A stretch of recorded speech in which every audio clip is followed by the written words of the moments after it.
வணக்கம் மக்களே. இப்போ நீங்கள் கஷ்டப்பட்டு சம்பாரித்த காசை சேவ் பண்ணுறதுக்கு கண்டிப்பாக உங்களுக்கு ஒரு பேங்க் அக்கௌண்ட் வேணும்.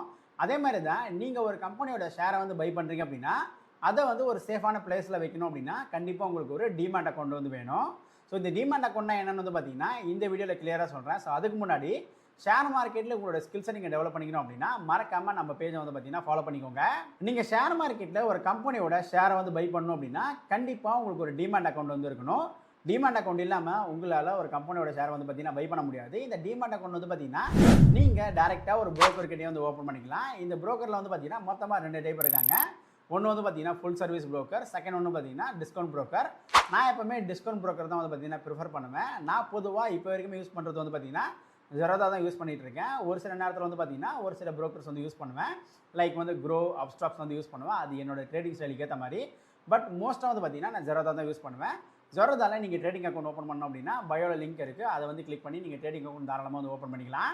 எதுக்காக இந்த டிமேட் அக்கௌண்ட் ஃபார்மேட் கொண்டு வந்தாங்க அப்படின்னா ஒரு காலத்தில் ஃபிசிக்கலாக பார்த்தீங்கன்னா டாக்குமெண்ட் கொடுத்துட்டு இருந்தாங்க. ஒரு கம்பெனியில் நீங்கள் உள்ள ஷேர்ஸ் வச்சுருக்கீங்க அப்படின்னு. பட் இந்த டாக்குமெண்ட் பார்த்தீங்கன்னா ஈஸியாக மேனிப்புலேட் பண்ணி டூப்ளிகேட் பண்ணிட்டாங்க. அதே மாதிரி இந்த டாக்குமெண்ட் பார்த்தீங்கன்னா தொலைஞ்சும் போயிடுது. ஸோ இதெல்லாம் பார்த்தீங்கன்னா சேஃப்கார்ட் பண்ணுறதுக்காக இந்த டிமேட் அக்கௌண்ட் ஃபார்மேட் பார்த்தீங்கன்னா கொண்டு வந்தாங்க. ஸோ இது கொண்டு வந்ததுக்கு அப்புறம் தான் பார்த்தீங்கன்னா நிறைய பேர் ஷேர் மார்க்கெட்டில் நம்பி இன்வெஸ்ட் பண்ணாங்க.